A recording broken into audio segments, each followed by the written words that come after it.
Hello po? Hello? Sino to? Doktor po ako. Yung anak niyo po nandito sa may hospital. Ano po? Papunta na po ako dyan. Sige po. Anak, gising. Huwag mo namang iwan si nanay. Di ba bibilan pa kita ng maraming toys? Ma'am, ito na po yung anak niyo. Hi, Nay! Hoy! Sino to? Sa iba pong kamag-anak yung bangkay na yan. Ba't di niyo sinabi agad? Ikaw, anak, anong ginagawa mo dito sa may ospital? Ano kasi, Nay? Nakagat kasi ako ng langgam. Kaya pina-check up ko na. Kasi di ba may rabies yun? Ayusin mo yung pagtatrabaho mo katulong sa anak ko, Opo, ma'am. Hindi ko po kayo bibiguin. Anak, bakit, Nay? May papakilala ko sa'yo. Sino, Nay? Siya, ang bago mong katulong. Hi po, ma'am. Ikaw? Kilala mo siya, anak? Yes, siya yung nakakadiring pulubi na pakalat-kalat sa school ko. Apo, ako nga po. Anong naisipan mo, Nay? Ba't ka tumanggap ng pulubing katulong? Ano po kasi, kailangan ko po kasi talaga ng trabaho para makapag-aral po ako. Hindi ikaw ang kinakausap ko. Huwag kang sumabata. Kahit mag-aral ka pa, wala kang mararating. Dahil dukha ka lang. Mahirap. Kailangan ko mag-aral ng mabuti para pumasa ako sa may exam ko. Yaya, anong ginagawa mo? Di ba ang sabi ko sa'yo, labahan mo na tong mga damit ko? Ano po kasi, ma'am, exam ko na po bukas. Kailangan ko pong mag-aral. Ay, baka nakakalimutan mo na. Ang obligasyon mo dito sa may bahay namin ay isang kasambahay lang. Alam mo, tatamarin ka rin sa pag-aaral, kagaya ng mga magulang mong batugan. Paumanhin, ma'am. Huwag niyo naman pong pagsabihan ng ganyan yung magulang ko. Bakit? Totoo naman kaya nga mahirap lang kayo Labhan mo na yan. Kung hindi, hindi kita bibigyan ng pampaaral mo. Iba't ibang uri ng tao sa Burulan! Wow! Bakit mo ko iniwan? Wow! Excuse me, sino ka? Ako yung asawa, Mas okay ka pa umiyak kaysa sa akin.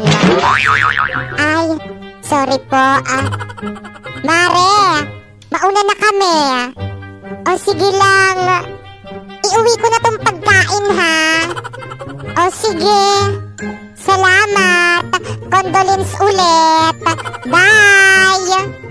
Sundan sana kayo ng mga espiritu dito sa may St. Peter.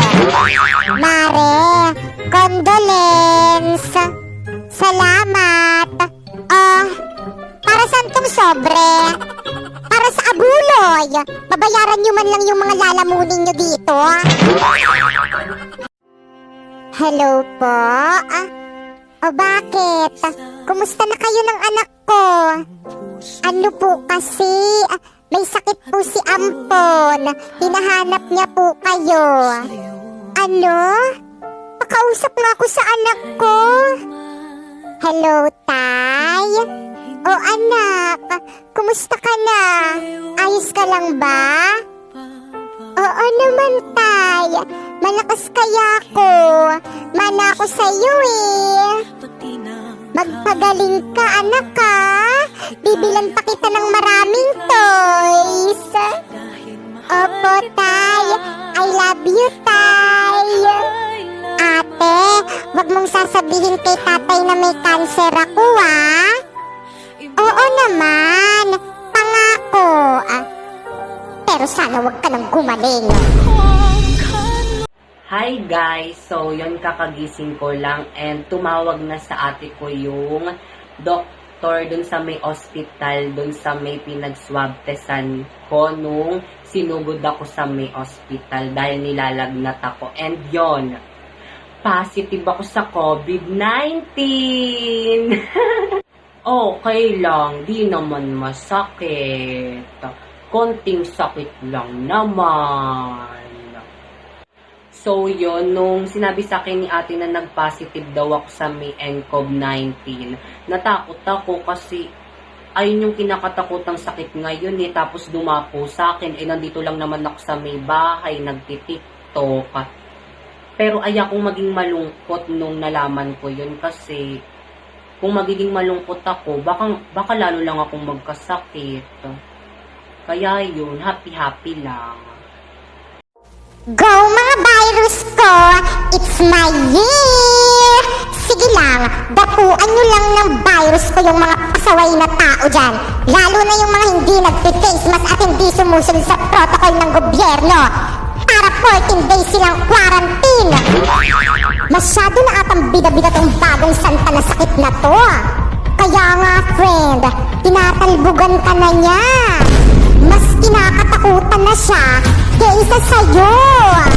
Magsitigil kayong dalawa kung ayaw niyong ipakagat ko kayo sa mga alaga kong lamok. Charot lang naman. Hindi maaari ito na parati na lang si coronavirus ang bida sa lahat. Kailangan natin siya makausap. O ano pang hinihintay natin? Let's go! Hep hep hep! Mag-face mask muna tayo. Baka mamaya tsugiin tayo ng coronavirus na yan. Tag-ulan na naman, humanda kayo sa'kin. Wag lulusong sa baha para di ko dapuan. Mga virus ko, mukhang mahihirapan ako makabiktima ngayon. Dahil naka-stay at home ang mga tao dahil tag-ulan. Pero di bale, habang may mga pasaway na tao, nasa akin pa rin ang corona ng universe. Ha ha ha! Sino to? Excuse me, sino ka? Hindi mo ba ako kilala? Ako si Corona Virus! Pwedeng umalis ka muna. Kasi you know, tag-ulan ngayon. It's my season. Ako dapat ang bida ngayon. At sino ka para paalisin ako? Isa ka lang namang virus na galing sa mga mababantot na daga kagaya mo. Pwede ba leptospirosis? Tanggapin mo na lang na mas malakas ako kaysa sa'yo kahit patag-ulan. Pero coronavirus, hindi naman ako nakikipagpalakasan sa'yo. Eh bakit gusto mo ko paalisin? Dahil makasarili ka. Dapat gantong mga tag-ulan, ako dapat yung bida. Pero nung dumating ka, ikaw na yung nagbida-bida sa lahat. Pwes, hindi ko nakasalanan yan kung mas powerful yung virus ko kaysa sa may virus mo. Ang akin lang naman, wag mo naman masyadong suluhin. Ang tagal kong hinintay nitong tag-ulan na to, lalo na pag may baha. Mas powerful yung powers ko. Pero bakit ganon? Ikaw pa rin yung napapansin. Sorry ka na lang. Mas malakas yung virus ko at mas famous na ako kaysa sa'yo. Ang daya mo! Wow! Rabies! Di ba siya yung kapatid mo? Bakit kaya siya umiiyak? O aking kapatid, bakit ka naiyak? May problema ba? Ate, ano po kasi, yung bagong sakit, si coronavirus, inagawan ako ng moment. Ano bang ginawa niya? Ano po kasi, tag-ulan ngayon, pero parang hindi na ako napapansin dahil puro kay coronavirus na lang natatakot yung mga tao. Kapatid ko, wag ka nang malungkot. Hayaan na lang natin si coronavirus. Anong hayaan? Hindi niya ito pwedeng gawin sa atin. Oo nga, pare-pares tayong mga virus dito. Dapat pantay-pantay tayo. Hindi yung parati na lang tayo nilalamangan yung coronavirus na yan. Mga kaibigan kong virus, wag naman kayo masyadong magalit kay coronavirus. At bakit hindi kami magagalit? Masyado na siyang bida-bida. Oo nga. Isipin nyo din mga kaibigan ko. Si coronavirus ay katulad natin. Isa siyang virus na kagaya natin. Kaya dapat hindi natin siya inaaway. Hindi naman natin siya aawayin eh. Oo nga. Pakausapin lang naman natin siya para hindi na siya masyadong bida-bida. Excuse me!